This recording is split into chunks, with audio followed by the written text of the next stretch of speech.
Hello guys, welcome to जियो ज्ञान। और आज के जियो ज्ञान में हम पढ़ने वाले हैं अर्थ एटमॉस्फेयर। प्लेनेट अर्थ को तीन भागों में डिवाइड किया गया है। पहला है atmosphere, then second is lithosphere and third is hydrosphere. So आज हम एटमॉस्फेयर पढ़ेंगे। लिथोस्फेयर आपकी आने वाली यूनिट में रहेगा, जो अर्थ इंटीरियर है वो। और hydrosphere I think BSc geology में नहीं है, जो कि पानी से संबंधित होता है। So what is atmosphere? जो एटमॉस्फेयर है, मिक्सचर ऑफ गैसेस क्या कहलाता है? एटमॉस्फेयर। इसको कॉमनली क्या बोलते हैं? Air, commonly known as air. And बाकी की अदर चीज़ों की तरह ही अर्थ का एटमॉस्फेयर भी अर्थ से ग्रेविटेशनल ग्रेविटेशनल फोर्स के कारण, ग्रेविटी के कारण अर्थ से जुड़ा हुआ है। अब इसमें अपन नेक्स्ट देखें तो अर्थ के लिए एटमॉस्फेयर क्यों ज़रूरी है? क्योंकि लाइफ के लिए ही जरूरी है एटमॉस्फेयर। क्यों जरूरी है? क्योंकि एटमॉस्फेयर के कारण ही लिक्विड वाटर अर्थ पे अर्थ पे है। दूसरा, यूवी रेज, जो सूर्य से, सन से आती हैं, उनको ये एब्जॉर्ब कर लेता है, तो उसके लिए भी ये काफ़ी इम्पोर्टेंट है। तीसरा है डे एंड नाइट टेम्परेचर। जो डे एंड नाइट के बीच का टेम्परेचर गैप रहता है, वो भी इस एटमॉस्फेयर के कारण मेंटेन रहता है, जिसे डायरनल टेम्परेचर भी कहते हैं। देन अब यदि अपन ड्राई एयर का कंपोजिशन देखें, ड्राई एयर का कंपोजिशन, केमिकल कंपोजिशन, तो इसमें सबसे ज़्यादा पाई जाती है नाइट्रोजन पाई जाती है 78.08%। देन ऑक्सीजन रहती है अप्रोक्स 20.9%। देन आर्गन रहती है approx 0.93%। Then CO2 carbon dioxide रहती है 0.33%। और बाकी की अदर गैसेस जो कि 0.003% रहती हैं। अब ये जो कंपोजिशन है, ये uniform composition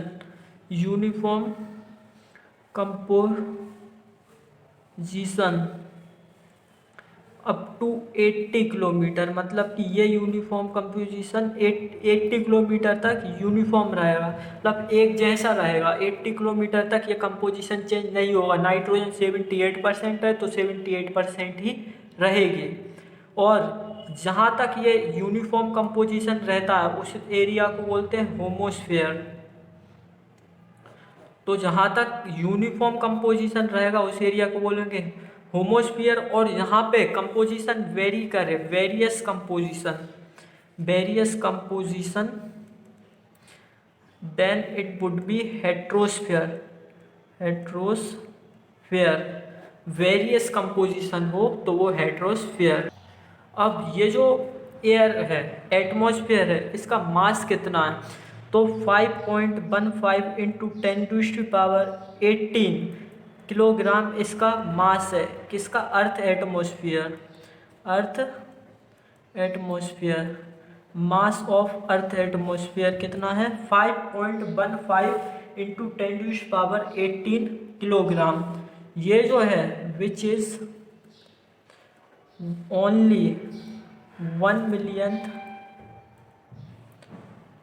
millionth part of total earth mass. मतलब कि टोटल अर्थ मास का ओनली कितना? 1 मिलियन, 10 लाखवां भाग है पूरे अर्थ मास का। ये केवल 10 लाखवां भाग है अर्थ का एटमॉस्फेयर। अब यदि अपन टेम्परेचर के बेस पर बात करें, मतलब कि थर्मली स्पीकिंग, तो क्या होता है? टेम्परेचर कहीं कहीं बढ़ जाता है किसी किसी लेयर में, किसी लेयर में ये कम हो जाएगा, किसी लेयर में ये कांस्टेंट रहता है। तो इस कैरेक्टर के कारण अर्थ के एटमॉस्फेयर को कुछ लेयर्स में डिवाइड किया गया है। जैसे कि पहली लेयर है जो सबसे आउटर मोस्ट लेयर है, वो कहलाती है एक्सोस्फेयर, जो कि 700 टू 10,000 किलोमीटर इसकी हाइट है। ये सी लेवल से, जिसे हिंदी में क्या बोलते हैं, बहिर्मंडल। देन सेकंड है थर्मोस्फेयर, जिसकी हाइट कितनी है 80 टू 700 किलोमीटर, जिसे क्या बोलते हैं, तापमंडल। देन थर्ड इज मेसोस्फेयर, इसकी हाइट कितनी है 50 टू 80 किलोमीटर, इसे क्या बोलेंगे, मध्य मंडल। और फोर्थ है स्ट्रेटोस्फेयर, इसकी हाइट है 12 टू 50 किलोमीटर। ये जो भी हाइट है इसे बोलते हैं समताप मंडल। ये जो भी हाइट है ये एवरेज हाइट है, और जो सबसे लोअर, सबसे नीचे की लेयर है इसे बोलते हैं ट्रोपोस्फेयर। ये 0 टू अर्थ सरफेस से 12 किलोमीटर ऊपर हाइट तक को बोलेंगे ट्रोपोस्फेयर, जिसे हिंदी में क्या बोलते हैं, क्षोभ मंडल। अब एक एक करके हम इन 5 लेयर्स को पढ़ेंगे नीचे से ऊपर। तो सबसे पहले ट्रोपोस्फेयर। सबसे पहले अपन इसका एक डायग्राम देखें तो ये मान लीजिए अर्थ सरफेस है, ओके। एंड ये जो फर्स्ट लेयर है ये क्या हो गई, ट्रोपोस्फेयर की लेयर। देन सेकंड ये हो गई अपनी stratosphere. Then third mesosphere, then thermosphere, and then इसे थोड़ा और नीचे से बनाते अपन, नीचे से बनाते तो ये पूरा ऊपर चला जाता, और ये क्या हो जाता, एक्सोस्फेयर, जो कि इससे बड़ा गैप होता। तो ये जो फर्स्ट आप इधर लिख सकते हैं ट्रोपोस्फेयर, इधर लिख सकते हैं स्ट्रेटोस्फेयर, इधर लिख दें आप मेसोस्फेयर, इधर लिखें आप thermosphere, and outer most layer exosphere. तो ये आपकी पांचों की पांचों लेयर हो गई, और ये क्या है, अर्थ। इस तरीके से आप बिल्कुल सिंपल डायग्राम बना सकते हैं। और इधर ये बाउंड्री पर इस तरीके से लाइन खींचकर इस बाउंड्री पे आप लिख सकते हैं 12 किलोमीटर, इस बाउंड्री पे आप लिख दें 50 किलोमीटर, इस बाउंड्री पे आप लिख दें 80 किलोमीटर, इस बाउंड्री पे 700 किलोमीटर, एंड इस बाउंड्री पे आप 10,000 किलोमीटर लिख देंगे। ये आपका डायग्राम कंप्लीट होगा, जैसे 2 या 3 नंबर में क्वेश्चन पूछे तो। अब सबसे पहले अपन बात करते हैं ट्रोपोस्फेयर की। सो फर्स्ट क्या है, ट्रोपोस्फेयर। सो ट्रोपोस्फेयर में अपन की पॉइंट्स देखते हैं। सबसे पहले कि ये क्या है, लोअर मोस्ट लेयर है। देन सेकंड क्या है, इसकी एवरेज हाइट जो रहेगी, एवरेज हाइट है 0 kilometre, 0 to 12 kilometre from sea level. And इसकी पोल्स पर हाइट, पोल्स पर इसकी हाइट कितनी रहती है, कम रहती है, 0 टू 8 किलोमीटर। एंड इक्वेटर पर यह हाइट ज़्यादा रहती है, 0 टू 17 टू 18 किलोमीटर इसकी हाइट रहती है। अब नेक्स्ट पॉइंट की बात करें तो ये जो है ट्रोपोस्फियर, ये क्या है, कितना है,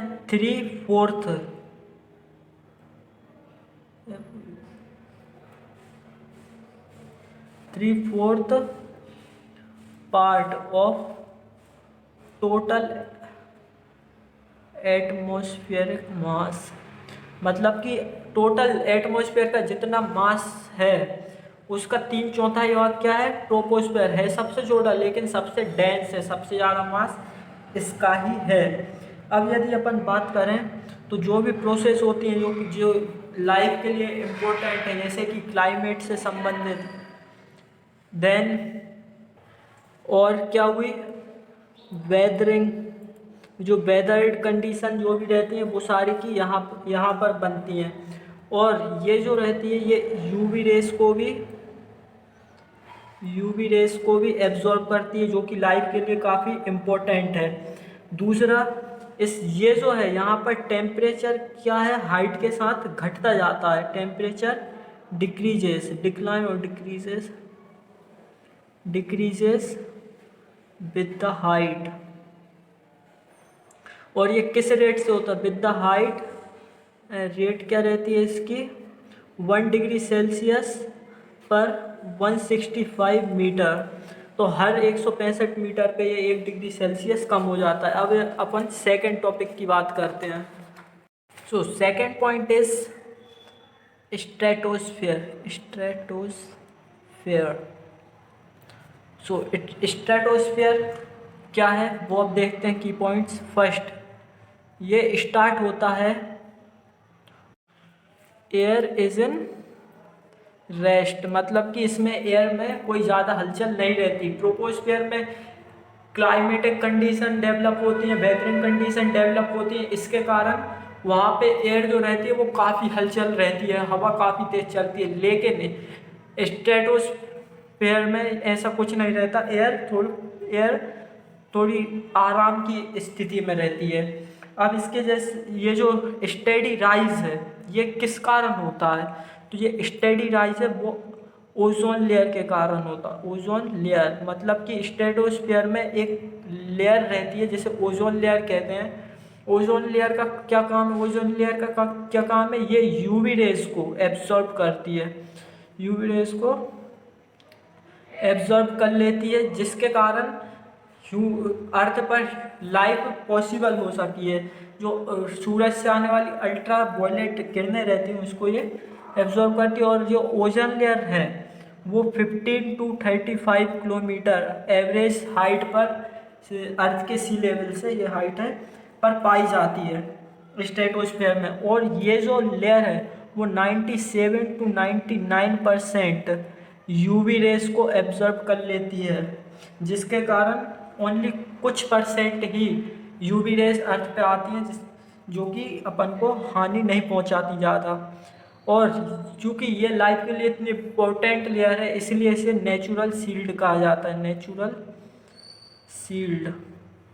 एंड अब अपन इसके आगे की बात करें कि ये स्टेडी राइज है तो मतलब कि नीचे कम हुआ टेम्परेचर और ऊपर ज़्यादा हुआ, तो जो ट्रोपोपोज की कंडीशन रहती है, तो ट्रोपोपोज पर ये टेम्परेचर रहता है -60 डिग्री सेल्सियस, जो कि ऊपर मेसोपोज पर जाकर अप्रोक्स कितना हो जाता है, स्ट्रेटोपोज पर जाके ये अप्रोक्स 0 डिग्री सेल्सियस हो जाता है, जो कि -60 डिग्री से ज़्यादा होता है। और इससे थोड़ा सा और ज़्यादा भी हो सकता है, लेकिन ये अप टू 0 डिग्री सेल्सियस तक ये टेम्परेचर पहुंच जाता है। तो ये हो गया स्ट्रेटोपोज। और इसके ऊपर का है, ऊपर की जो लेयर रहेगी, मतलब जो आउटर मोस्ट पार्ट रहेगा स्ट्रेटोस्फेयर का, वो क्या कहलाएगा, स्ट्रेटोपोज। अपन थर्ड देखते हैं। थर्ड है वो मेसोस्फेयर। तो मेसोस्फेयर क्या है, जो कि स्ट्रेटोपोज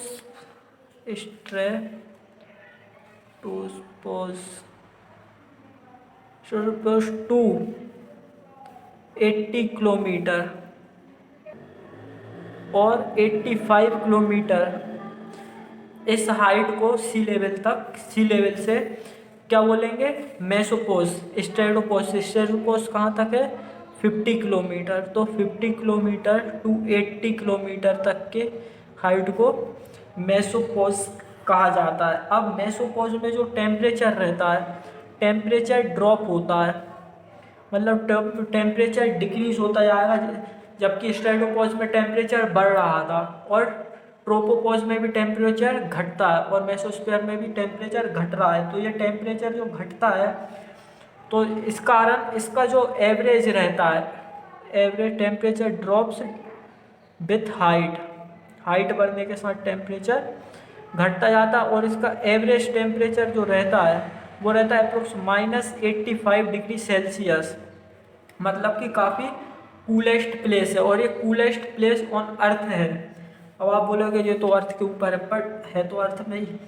और इसमें एक लेयर पाई जाती है जिसे बोलते हैं रेडियो वेव्स एब्जॉर्बिंग लेयर, जो कि रेडियो वेव्स को एब्जॉर्ब कर लेती है। अब आपको इसमें एक इम्पोर्टेंट बात यह है कि जो इसका हायर टेम्परेचर रहता है, हायर टेम्परेचर इन विंटर, मतलब कि ठंडों में इसका हाईएस्ट टेम्परेचर रहता है, ना कि सर्दियों में, कंपेयर विथ समर। तो समर सीजन में इसका हाईएस्ट टेम्परेचर नहीं रहेगा, विंटर में इसका हाईएस्ट टेम्परेचर रहता है। और ऐसा क्यों होता है? ओजोन के कारण। इसमें भी कुछ मात्रा में ओजोन पाई जाती है, ओजोन कंटेंट के कारण इसमें ये टेम्परेचर हाई रहता है थोड़ा। अब नेक्स्ट पॉइंट की बात करें अपन, फोर्थ है अपना थर्मोस्फियर। थर्मोस्फियर क्या है? थर्मोस्फियर की जो हाइट रहेगी वो कहाँ से रहेगी? मेसोपोस से रहेगी। जो मेसोपोस कहाँ से स्टार्ट होगा? 80 एवरेज 80 किलोमीटर टू 700 किलोमीटर, ये एवरेज है। और ये मैक्सिमम कहाँ तक हो सकता है? मैक्सिमम है 1000 किलोमीटर, मतलब इसकी हाइट 1000 किलोमीटर तक भी हो सकती है। तो ये होगा थर्मोस्फेयर। और थर्मोस्फेयर की जो लोअर बाउंड्री रहती है, सॉरी थर्मोस्फेयर की जो अपर बाउंड्री रहती है उसे क्या बोलेंगे अपन? थर्मोपोज बोलेंगे। जो एक्सोस्फेयर की नीचे की सबसे नीचे बाउंड्री है तो वो क्या हुआ? एक्सोस्फेयर का बेस हो गया, इसलिए थर्मोपोज इज ऑल्सो नेम्ड एज एक्सोबेस, मतलब कि उसे एक्सोबेस के नाम से भी जाना जाता है। अब इसकी एक और बात यह है कि इसमें एक लेयर पाई जाती है 80 किलोमीटर टू 550 किलोमीटर 550 किलोमीटर तक के एरिया को, इसको क्या बोलते हैं? आयनोस्फीयर कहा जाता है। अब ये आयनोस्फीयर क्या है? आयनोस्फीयर बनता है चार्ज्ड आयन से। चार्ज्ड आयंस के कारण क्या बनेगा? ये आयनोस्फीयर बनेगा।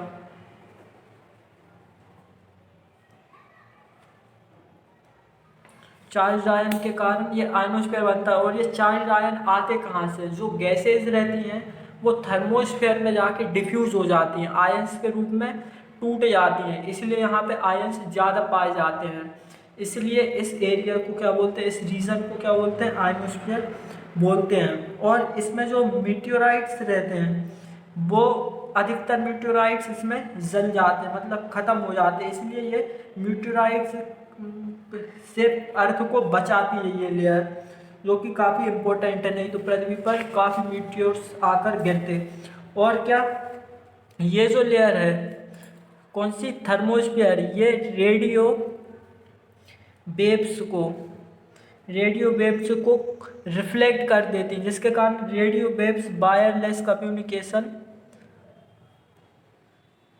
पॉसिबल हो सकी है अर्थ पे। कम्युनिकेशन तो रेडियो वेव वायरलेस कम्युनिकेशन इसी लेयर के कारण अर्थ पर है, क्योंकि ये रेडियो वेव्स को रिफ्लेक्ट कर देती हैं। अब इसमें जो टेम्परेचर रहता है, इसमें भी टेम्परेचर कैसा होगा? इंक्रीज होगा, टेम्परेचर